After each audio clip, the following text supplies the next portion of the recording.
Y bien, finalmente llegó el día del evento político más importante del año, la elección presidencial en su segunda vuelta. Felizmente hubo un aumento de votantes, un significativo aumento.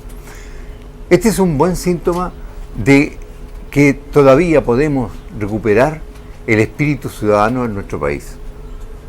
Ahora bien, hubo cosas interesantes, apoderados de mesa en gran cantidad. Otro indicador de la participación ciudadana, de este sentido ciudadano que pareciera que volvemos a retomar. También hay que dignificar el rol que han tenido en todos los procesos eleccionarios últimos los vocales de mesa. Vocales que han cumplido con sus horarios, han cumplido con el rol que se les asigna, aun cuando hay un breve porcentaje, tal vez no muy grande, pero que no va a cumplir este rol. Por diversas razones, digámoslo, es probable que alguien haya amanecido enfermo ese día y no va. Pero en la mayoría de las mesas estaban los vocales y esta vez, algo tan importante, la presencia de muchos apoderados. O sea, ciudadanos comunes y corrientes, pero que iban a participar de este proceso eleccionario para verificar y para resguardar, pero sobre todo para reflejar que los procesos republicanos en Chile todavía tienen mucha vida. Los resultados, una vez más, dejaron una evidencia que se viene viendo desde hace rato.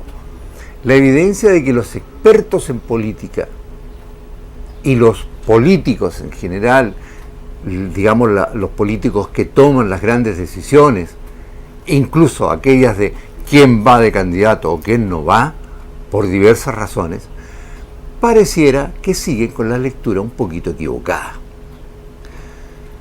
La ciudadanía está pidiendo cosas, está planteando cosas, y la verdad es que no es bueno que se siga con el viejo esquema o con la vieja lupa del análisis de esos comportamientos cívicos.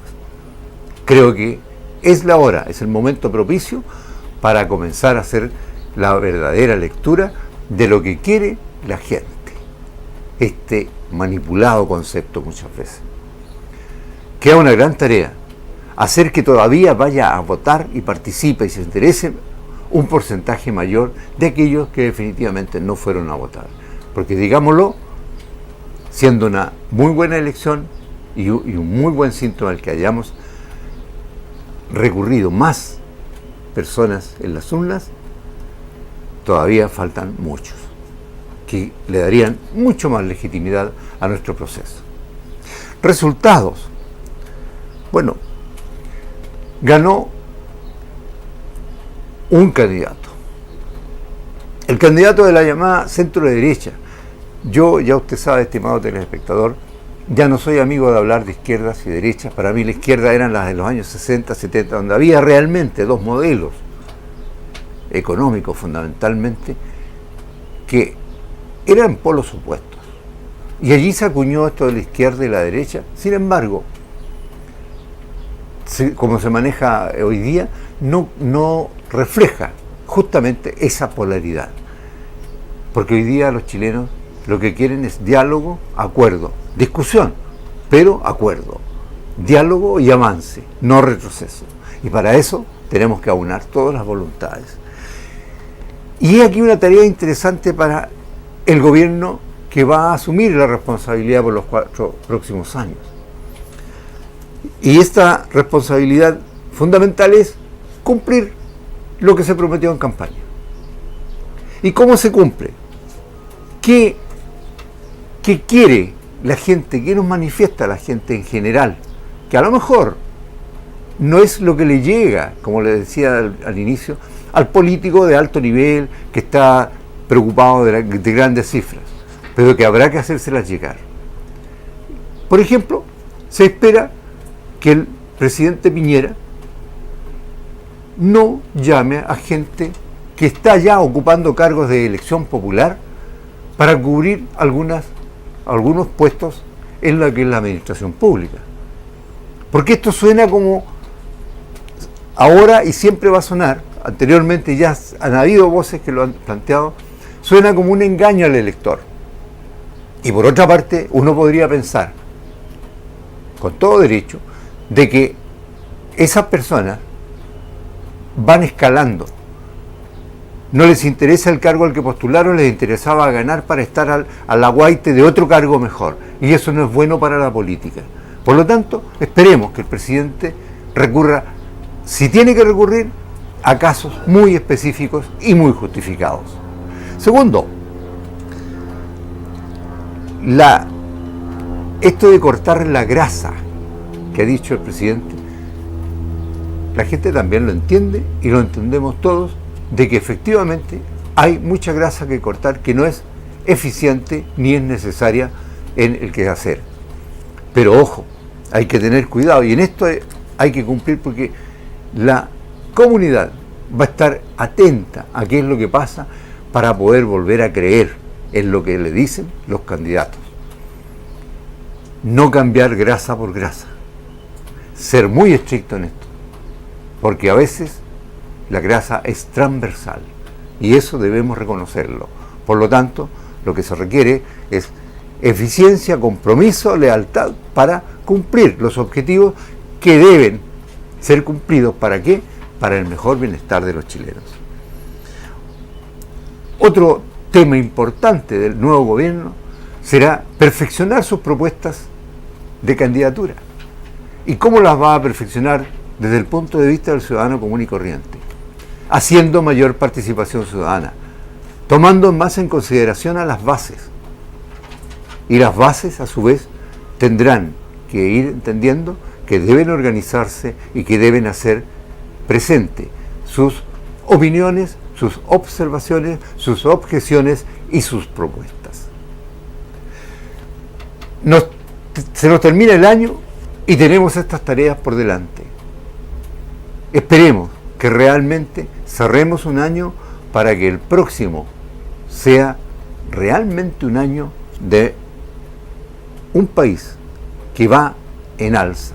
Y cuando va en alza, que no se provoque esta vieja y terrible conclusión o discusión de que algunos suben, avanzan cuando el país avanza y otros se quedan abajo.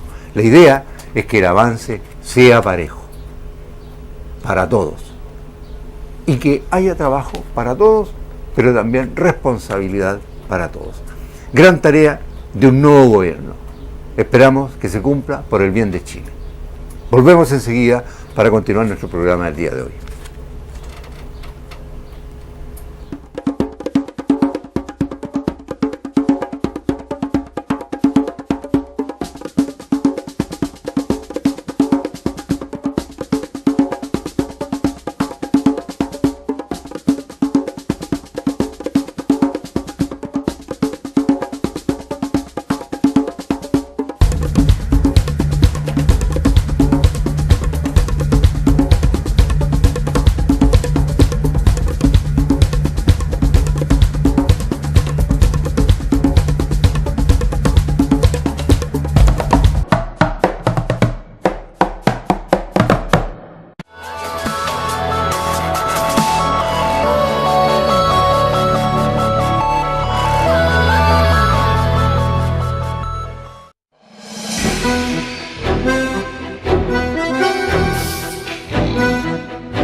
Y bien, estamos de vuelta para continuar con el programa conversando de la actualidad. Con el invitado de hoy, el concejal de la comuna de Melipilla, don Darío Jerez. Y aprovechamos de saludar, Darío. Buenas tardes. Sí. A usted y darle la bienvenida al programa. Muchas gracias. Saludar también a todos nuestros telespectadores de las comunas vecinas de la provincia de Talagante y obviamente de Melipilla también. Después en diferido parece que nos ven en Litueche. Oh, qué Así bueno. que un saludo para todos nuestros fieles telespectadores. Canal ya no provincial, regional. Regional. Como una especie de región del Maipo. Una cosa así. A ver cómo terminamos haciéndolo cada día mejor. Qué bien. Darío, bueno, terminamos una jornada ardua en el plano político. Tú siempre estás vinculado a la gestión política y estuvimos hace algún tiempo acá en estas pantallas también en otro programa, donde era la previa de la segunda vuelta. Y ahora ya está todo claro, está todo dicho. ¿Cuál es la...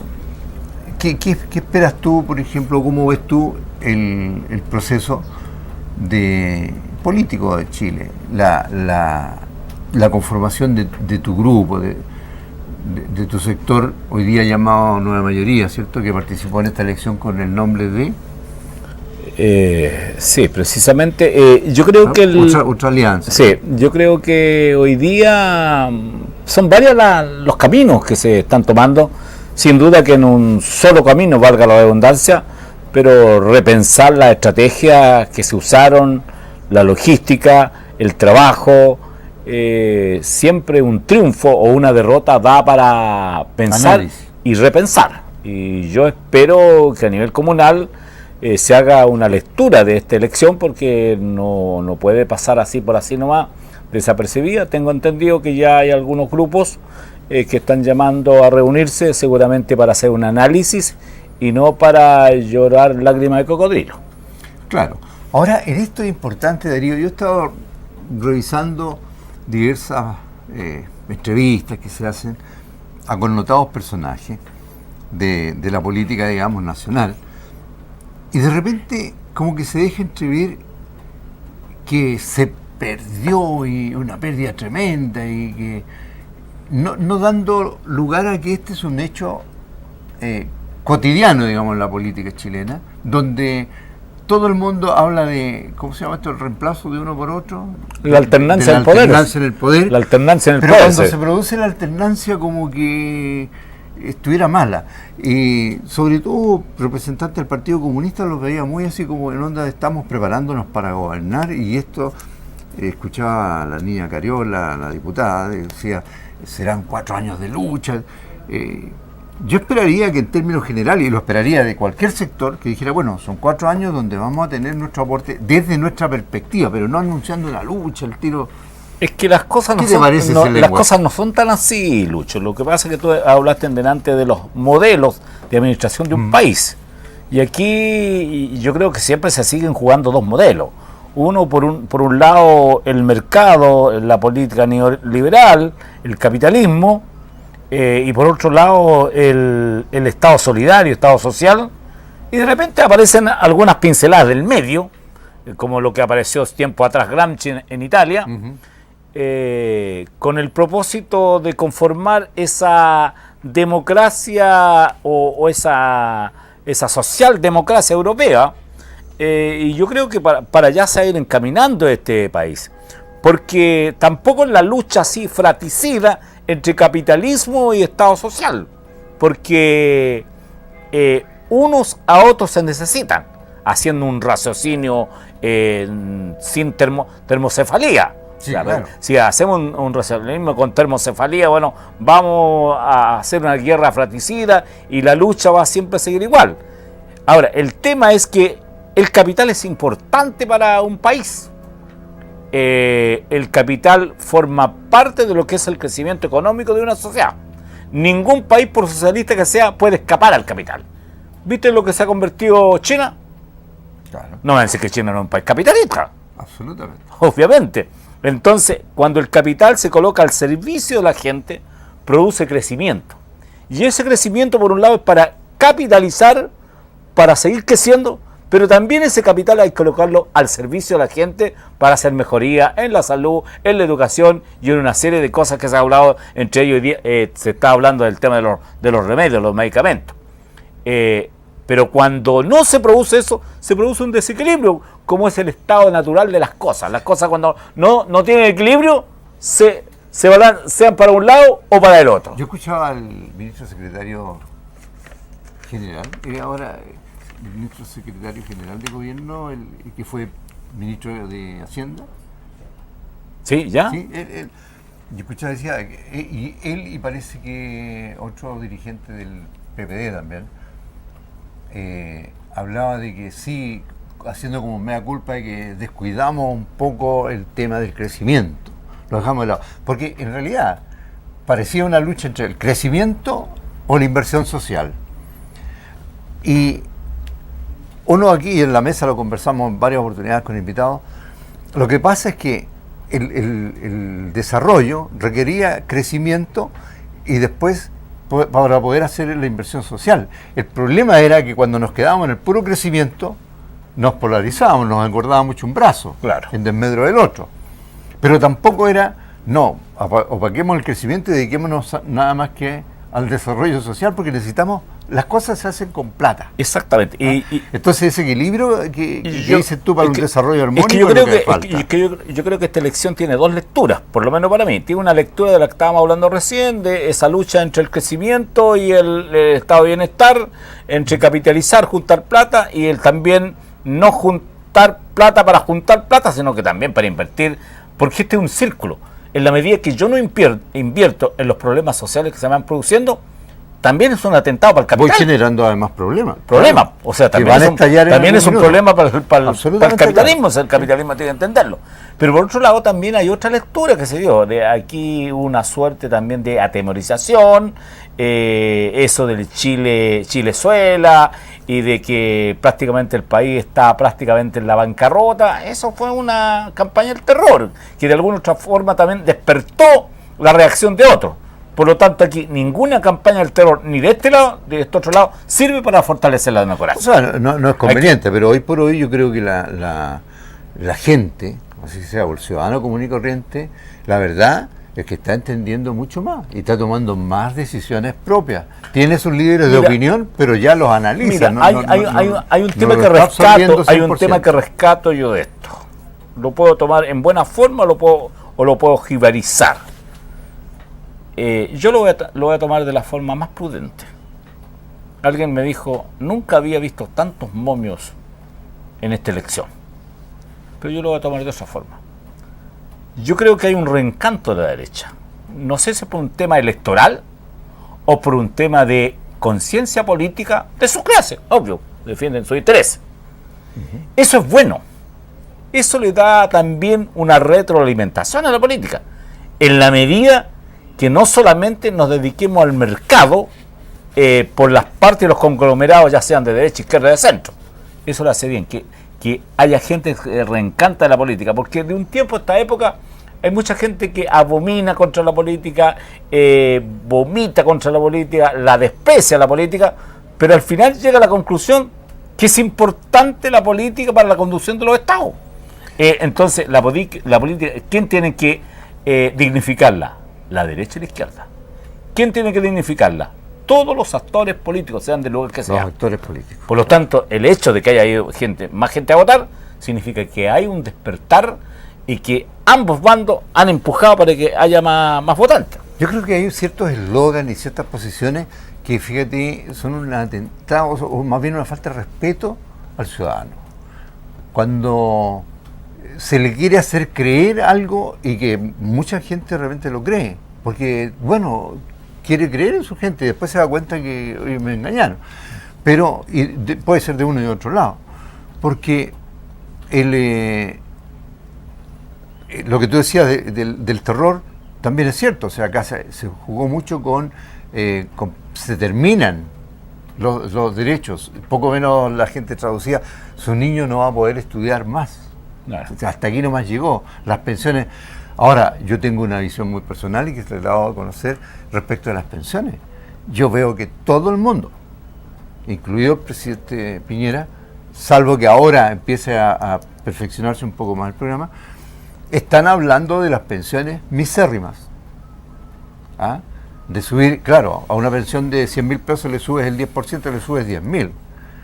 Pero en términos objetivos, la verdad es que no le has cambiado la vida para nada. Exacto. Pero para mí, el problema de las pensiones radica en, no me interesa una AFP estatal, por ejemplo. ¿En qué va a cambiar una AFP? ¿Que sea estatal o que sea esta otra? Bueno, esas son las discusiones que se vienen. Porque el gran problema es que no puede jugar con otras reglas que no sean las que esas son las discusiones que se están para vienen, el porque sistema. no se puede crear un organismo, porque no puede crear una competencia desleal, digamos. Es inconstitucional crear un organismo que le dé más derechos a los ciudadanos que le dan otros. Claro, eso es inconstitucional. exacto. O sea, nadie puede tener más derechos los que la ley y la Constitución le dicen.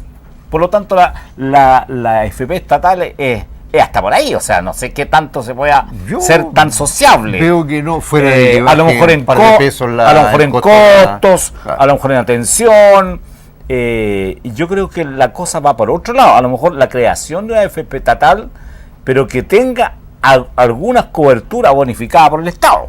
Pero de que la AFP en sí vaya a producir para sí, no creo posible. No creo que pueda cambiar, porque el punto es, además, imagínate que se cree esto cuando decían, pero le vamos a crear, ahora se puede cambiar, que quede libre, si en 2 años o pasado un tiempo puede cambiar todos los fondos si quiere, pero obvio, o sea, si tú tienes, en un banco te dan el 2% de interés, en el otro te dan el 4%, todo el mundo se va a ir al que le da 4%. Claro, y no cabe duda. Además que hay que en una AFP pasaría lo mismo. Además que hay que producir un equilibrio entre el capitalismo de AFP y el capitalismo del mercado de valores. Porque si tú colocas tu dinero en el mercado de valores de los bancos, de lo que sea, el porcentaje de utilidad es más grande que lo que te da una AFP al final. A la larga, y claro. Menos. Entonces podría y dispones tú de tu dinero. Siguiente raciocinio, o sea, podría tener mi dinero a disposición y colocarlo en el banco, como que me vaya dando la rentabilidad mensual y voy capitalizando. Y tengo seguro un capital, más encima me está rentando. Bueno, esos son los temas que no se han tocado en la discusión y análisis que se ha hecho del sistema. Porque yo decía, ¿cuál es el problema? Le preguntaba un día aquí con la gente de la Noma AFP, con los cuales hemos conversado en varias oportunidades. Yo decía, el problema es bajas pensiones, no es AFP o es caja o esto, es bajas pensiones. Entonces, para que no sean bajas y sean mejores, veamos entonces dónde tenemos que ajustar. ¿Y cómo produces equidad, justicia y equilibrio? Porque resulta de que hay personas que han logrado tener sus 23, 30 millones de pesos a la AFP y de repente no tienen un dinero más allá de 150.000 pesos de pensión. Correcto, claro. Pero que tenían 30 millones de pesos. Y aquí no es hacer una discriminación y una comparación odiosa. Pero hay personas que no lograron tener nada. Entonces se pretende nivelarlas con lo que tuvieron 30. Entonces, o sea, ¿es justo? Bueno. O sea, trabajé para acumular en mi cuenta capital individual 30 millones, me pagan 150 y una persona que ha tenido 0 imposiciones va a tener 120. Te acusan de poco solidario. Es que no es eso, porque es ser justo, equilibrado. Pero te fijas cómo entonces, ¿cómo se utilizan mal? ¿Cómo somos capaces de, precisamente a lo que le vamos a dar 120, que no tuvo ninguna imposición, por diversas razones? Sí, démosle los 120. Es una carga pero del Estado, ¿cómo hacemos justicia con el que tiene 30 millones de pesos? Claro. Entonces el raciocinio es lo siguiente. O sea, entonces, ¿para qué voy a cotizar? Si después me garantizan. Si yo con el sistema dadivativo, o sea, puedo lograr 120, o sea, una diferencia de 30.000 pesos. No tiene ningún sentido. Entonces, ahí hay que crear un sistema que permita estimular al que no ha tenido ninguna pensión, Argentina, como el que ha tenido ahorro previsional. Argentina hoy día en la madrugada aprobaron la ley que estabiliza y hace un nuevo cálculo de las pensiones. Porque efectivamente pasaba lo que tú dices. Una persona que no tenía imposiciones y una que tenía ganaba lo mismo. Claro. Entonces, no es ser poco solidario, sino que es ser justo, porque si no, además creamos esa mala práctica. Que tú dices, alguien dice, bueno, ¿y para qué trabajo? ¿La paso bien? ¿La paso bomba? ¿Me pongo aquí? Y claro, yo soy vulnerable. Y esa persona, tú, más que mal, trabajó 20 o 25 años cotizando mes a mes. Poco era, pero cotizó. Y lo mismo porque hay personas que pueden trabajar 50 años y otros que pueden trabajar 20, y esa es una cuestión que a todos una espada que está sobre cualquiera. Puede trabajar toda la vida sin laguna, como puede pasar periodos cesantes. Claro. Y ahí el Estado tendrá algo como compensar y ayudarle, pero no le puede dar lo mismo, porque entonces se produce ese pensamiento. Claro, que puede generar no se produce lo que se llama la equidad y justicia proporcional. Claro. O sea, mis derechos son proporcional también al esfuerzo que hago por contribuir a la democracia. Que haya ciertos mínimos, uno dice ya, ok, mis impuestos van a ser, oye, para que no haya gente en la calle, hay hogares que los tengan, ok, claro, ya todo eso. Pero no le pidan más, porque además en esto, ahí siempre defendemos, es la gran llamada clase media, que tiene un elástico para poner a la clase media. Bueno, lo mismo el que gana... O sea, con un sistema así del que tú estás conversando... $1.000 con el que gana $20.000. Con el que estamos conversando, o sea, la daña es la clase media. Sí, de todas sin maneras. duda, sin duda. A mí no me cabe ni una duda. Entonces, estamos ahí. yo creo clase que media paga todo y no tiene derecho a nada. Claro, entonces que hay clases favorecidas. Los que tienen mucho entonces, y los que no tienen claro, tanto. Entonces, esos equilibrios son los que hay que hacer. Ahora bien, alguna vez hemos conversado con la inversión. El otro día le escuchaba a economistas de peso, oye, no se puede tocar los fondos, es peligroso, porque la economía nacional está basada en los fondos de pensiones. Oye, y antes que estuvieran los fondos, ¿en qué se basaba la economía nacional? O sea, y si la economía nacional es algo importante o no, es importante, lo importante tiene un valor mejor o no. Claro. Entonces, y si son tus fonditos, ¿por qué no tienen una rentabilidad mejor entonces? Claro, exactamente. ¿Te fijas? A ese diálogo es el que queremos invitar a la comunidad toda a conversar para después transmitirle a nuestras autoridades. Entonces, cuando venga un diputado y nos diga, mire, vamos a subirle un 2% aquí a los más vulnerables, a ver, diputado, ordenemos la cosa. Yo estoy dispuesto a dar lo que sea como un aporte solidario para mejorar a los que han tenido menos posibilidades que yo. Pero veamos lo mío, porque me estoy sintiendo perjudicado. Claro. Que es la gran mayoría de los que está haciendo regularmente sus imposiciones. En justicia y, si lo queremos llamar, solidaridad, no desvistamos a un santo para tapar a otro. Eso no. Eso no se puede hacer. Y más encima cuando el mismo santo. Más encima cuando ese santo ha trabajado 40, 50 años. Yo no estoy diciendo que el otro santo no haya trabajado, a lo mejor trabajó lo mismo, pero por diversas razones, por una irresponsabilidad propia de él, del empleador o del sistema, no le cotizaron durante 30 años, le vinieron a cotizar 10 años. ¿Tiene culpa yo que haya pagado 50 años mis imposiciones en relación a ese ciudadano que se le pagaron 10 nuevas? Yo no tengo culpa. Entonces, alguien tendrá que hacerme justicia. Fíjate que, por ejemplo, de repente uno con algunos actores, que es, digamos, una actividad comercial, profesional comercial, que uno la puede hacer equivalente a otra actividad de comercio o de negocio, de repente dicen, sí, no nos toman en cuenta, nosotros pobres. Pero ese mismo actor, digo, pero este tipo llenaba teatros, pues, llenaba estadios, vendía no sé cuántos discos. Cuando recibía 10 millones y el fan recibía apenas 500.000 pesos y pagaba su entradita para ir a verlo, bueno, ¿qué hizo con esa plata?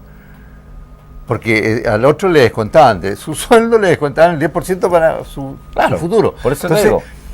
Eso puede ser muy hoy día dadivoso, solidario, pero hay que ser objetivo. Claro. Porque no puede seguir pasando. Los sistemas hay que tomar las medidas. Los sistemas se construyen en proporción a la responsabilidad que tiene cada individuo en la construcción de ese sistema de vida, sea capitalista o sea socialista. Es decir, sí, claro. O sea, la solidaridad por la solidaridad, yo todavía no lo he visto en ningún régimen político. Es que la gente de repente le tiene miedo a ciertos conceptos. Tú cuando un pordiosero te pide algo, le das una limosna. No tiene una limosna, una dádiva. Sin embargo, a nosotros, yo estoy de acuerdo con eso, nosotros pagamos impuestos y el Estado puede hacerse cargo de una cantidad de personas a los cuales debiera darle las oportunidades, ¿cierto?, de educación, de salud, etcétera, todas las que tú quieras. Y no está en condiciones, por culpa del propio ciudadano o porque el Estado no tiene suficientes elementos para dárselo, bueno, que reponga parte, pero no puede quitarle al otro, como decías tú, de vestir siempre a un mismo santo para poder tapar al otro. Por eso yo te decía de que son 2 modelos, 3 modelos, el mercado y la política neoliberal, y por otro lado el Estado social y solidario, en la cual ningún Estado, sea socialista o sea capitalista, se construye sin lucas. Partamos de esa base. Yo creo que ese es un tremendo adelanto, Darío. Aquí yo no construyo un Estado diciendo los principios, los valores y una serie de utopías, lo construyo con lucas. ¿Y quiénes generan las lucas? Los trabajadores. Y los trabajadores, por lo general, no tienen lucas. Y aparece un señor, llámese rentista, llámese prestamista, llámese capitalista, que coloca el capital al servicio de ir a ser, así debe ser, al servicio del hombre, al servicio de la sociedad, donde tiene otro caballero que coloca otro capital, el capital del trabajo. La suma del capital del trabajo más el capital financiero dan el movimiento de la sociedad. Por lo tanto, de este movimiento deben favorecerse. Tiene que haber una asociación justa, Darío. Yo arriesgo mi capital, es cierto, y es lo que nos sostiene. Por lo tanto, mi capital tiene que tener una rentabilidad para que yo, uno, lo mantenga y además vaya creciendo, porque de eso se trata la vida, de ir mejorando, no de mantener el statu quo. Y el trabajador, por su parte, hace un aporte que también forma parte de ese capital, ¿cierto? Y también tiene que tener una rentabilidad, que es su sueldo. Ahora, ahí es donde yo de repente digo, sí, debería haber mejores sueldos comparativamente con la rentabilidad que produce el trabajo. Y ahí es donde de repente tenemos alguna dificultad. Exactamente. Pero podemos ir avanzando de a poco. Es que el capitalismo odioso, el capitalismo cruel, genera estas desigualdades, y al final yo creo que ese capitalismo, que no es no quiero hacer una comparación entre los capitalistas buenos y los malos, pero la gente que tiene una mentalidad social de pensar de que si yo el dinero lo coloco al servicio de capitalizar lo que tengo y más encima tener en buenas condiciones a mis trabajadores, estoy generando menos injusticia, y como estoy generando menos injusticia, estoy generando menos violencia y menos delincuencia, porque al final, cuando no se generan las oportunidades, eso daña al propio capital. ¿Sabes, Darío? Yo creo que ha habido una ¿cómo se llama? Un antifaz que de repente nos han puesto para tapar los ojos, porque, ¿qué se dice? La derecha económica. ¿Y tú conoces a alguien medio de izquierda que tenga alguna fortunita? Es que también, si podría, yo creo que lo hay. Es que si hablamos de derecha económica, también podemos hablar de izquierda económica. Sí. Es lo que me parece. Entonces de repente hemos creado como el... Carlos Marx llamaba esto la lucha de los contrarios. Es decir, al final, la lucha entre este verbalismo, filosofía, que nos engatusa en el ring ideológico, mientras tanto los capitalistas de izquierda como los de derecha están ganando plata. Claro. Y nosotros estamos peleando en otro ring. Entonces la gente se debate en esta entonces estos capitalistas en la práctica... estos capitalistas de izquierda y estos capitalistas de derecha están ganando plata en el mercado, llámenlo el mercado de China, de Japón o de Estados Unidos, y mientras los otros ideológicamente están peleando en un ring y se sacan la mugre. Y después de los años te van a dar cuenta, como dice la canción, cada uno ferrado a sus dioses, producto de toda una historia, te modelaron y hasta luego. Oye, recuerdo en la universidad, en algún minuto, una talla decía, ¿y de qué color? Dijo alguien, es, refiriéndose al color político. Verde. Ah, es como del Mapu. No. Son todos verdes, color dólar. Ese era, aparte, ese ponía varios... Claro. De ideologías distintas, pero lo igualaba con el color verde del dólar. Entonces, ¿pero qué pasa? Que la ciudadanía de repente se engatusa con esto porque hay sirenas, hay cantos de sirena.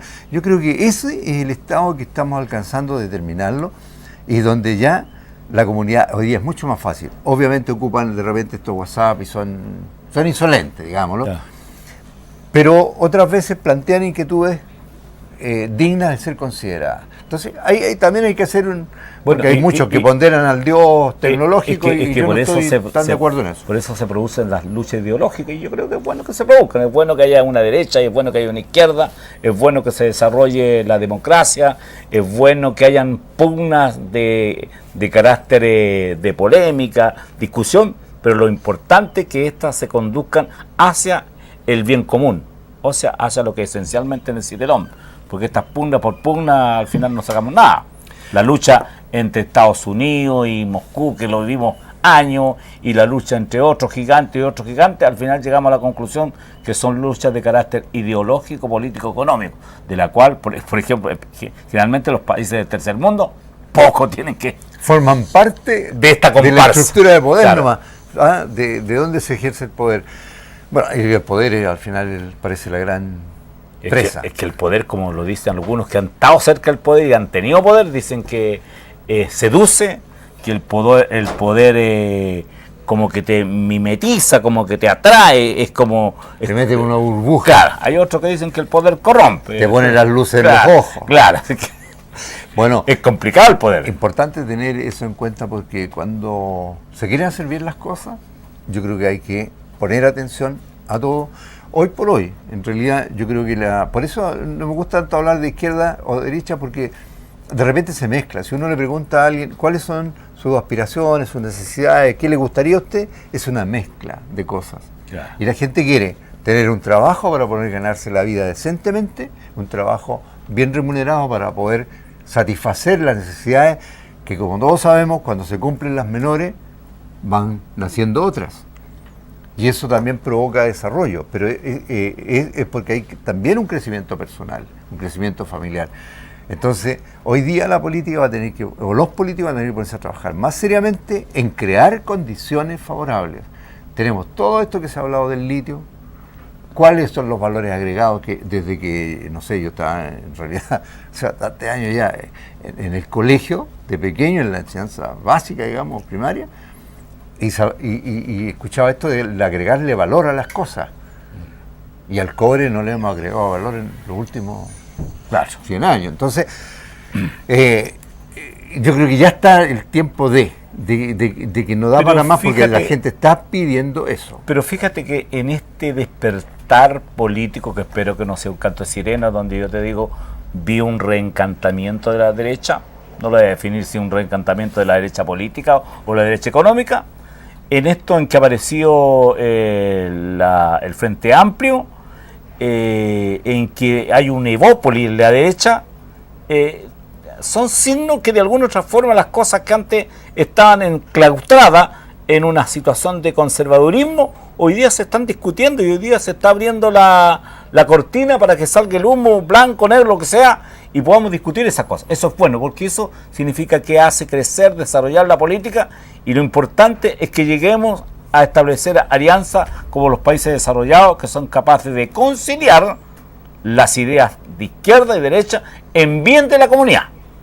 Claro, y ahí hay un y tema y ese es un tema muy en complicado. algún minuto lo vamos a conversar, pero esto de que de repente, tú al inicio de nuestra conversación hablaste de algo de la socialdemocracia europea, pero yo siempre digo, ojo, que en Alemania hay cosas que se echan a andar, pero con alemanes, con conciencia alemana, con cultura alemana.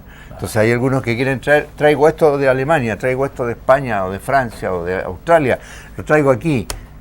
Y aquí bueno, es que esa es otra cosa. No funciona con chilenos, con los chilenos igual. Esa es otra cosa. Nosotros tenemos que, primero que nada, reconocer el origen, lo autóctono, lo primitivo, lo prehistórico, lo histórico de nuestra cultura.